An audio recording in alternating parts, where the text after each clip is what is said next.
নমস্কার, welcome to my channel. Soma's aroma বিঙ্গের পক্ষ থেকে আমি সোমা বলছি। লোটে মাছ খেতে আমরা সকলেই খুবই পছন্দ করি। বিশেষ করে লোটে মাছের ঝুরি খেতে আমরা বেশি পছন্দ করি। তবে আজকে আমি আপনাদের সাথে শেয়ার করব লোটে মাছের পকোড়ার রেসিপি। আশা করছি আপনাদের খুবই ভালো লাগবে।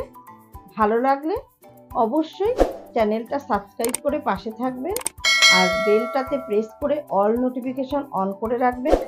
তাহলে এরকম সুন্দর সুন্দর রেসিপি আপডেট খুব তাড়াতাড়ি আপনাদের কাছে পৌঁছে যাবে। তাহলে আসুন দেখে নেওয়া যাক আমার আজকের রেসিপিটি। লোটে মাছের পকোড়া বানাবার জন্য আমি এখানে 5টা বড় সাইজের লোটে মাছ ভালো করে ধুয়ে নিয়েছি। এবার লোটে মাছের ভেতরে যে লম্বা কাটা আছে সেটা কেটে বাদ দিয়ে দেবো।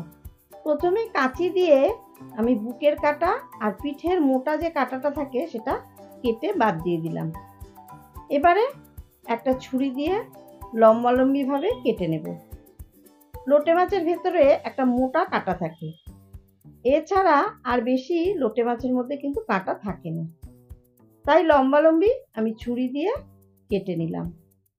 এবার দুপাশ দিয়ে এইভাবে কেটে নিলে মাঝের মোটা কাটাটা আলাদা হয়ে যাবে। এবারে কাঁচি দিয়ে মোটা কাটাটা লম্বালম্বিভাবে কেটে বাদ দিয়ে দেব। মাঝের এই কাটাটা কেটে নিতেই যা সময় লাগে, একটু ধৈর্য ধরে কাটাটা যদি বার করে নেন তাহলে পকোড়া, ফিশ ফ্রাই বা লোটের ঝুরি যেটাই বানাবেন সেটাই কিন্তু খেতে ভালো হবে। দেখুন আমি মোটা কাটাটা কেটে বাদ দিয়ে দিলাম আর মাছগুলো আমি টুকরো করে নিলাম। এইভাবে সবগুলো মাছের কাটা বাদ দিয়ে আমি মাছগুলো টুকরো করে নিয়েছি। লোটে মাছের মধ্যে প্রচুর পরিমাণে জল থাকে, তাই আমি একটা ঝুড়ির মধ্যে মাছের টুকরোগুলো রেখেছি। এবার মাছের মধ্যে অল্প পরিমাণে একটু নুন মাখিয়ে আমি 20 থেকে 25 মিনিট রেখে দেব, তাতে মাছের জলটা ঝরে যাবে। এবার 20-25 মিনিট পর দেখুন মাছের জল কিন্তু অনেকটাই বাইরে বেরিয়ে গেছে। এবারে মাছের টুকরোগুলো একটা বাটিতে ঢেলে নিলাম। এবারে এর মধ্যে দিয়ে দিলাম 5 টেবিল চামচ পরিমাণে কর্নফ্লাওয়ার, 2 চামচ ময়দা, হাফ টিস্পুন আদা বাটা, হাফ টিস্পুন কাঁচা লঙ্কা বাটা, 1 টিস্পুন ধনে পাতা বাটা। ধনে পাতা বাটাটা এখানে অপশনাল, চাইলে আপনারা নাও দিতে পারেন। হাফ টিস্পুন রসুন বাটা, সামান্য একটু গন্ধরাজ লেবুর জেস্ট। গন্ধরাজ লেবুর জেস্টটা দিলে স্মেলটা কিন্তু খুব সুন্দর আসবে। সামান্য একটু গোলমরিচের গুঁড়ো, সামান্য একটু লবণ, আর দিলাম গন্ধরাজ লেবুর রস। এখানে আপনারা পাতিলেবুর রসও দিতে পারেন। এবারে সমস্ত কিছু একসাথে মেখে নেব।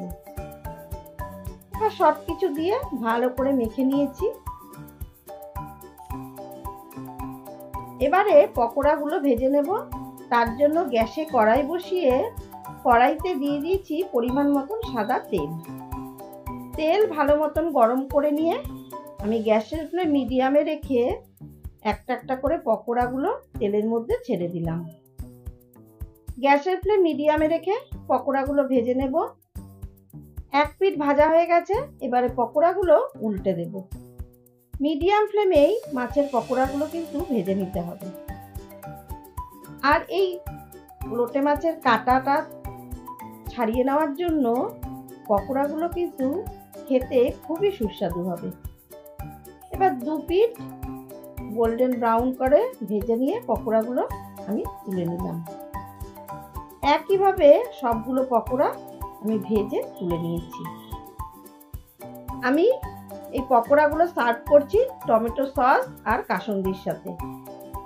আপনারাও ঝটপট ইভিনিং স্ন্যাক্স হিসাবে এইরকম লোটে মাছের পকোড়া বানিয়ে ফেলুন। এই পকোড়া যেমন শুধু মুখে ভালো লাগে, তেমনি চা, কফি অথবা ডাল ভাতের সাথেও ভালো লাগে। আমার আজকের রেসিপি যদি আপনাদের ভালো লেগে থাকে তাহলে অবশ্যই লাইক, কমেন্ট ও শেয়ার করবেন। ধন্যবাদ।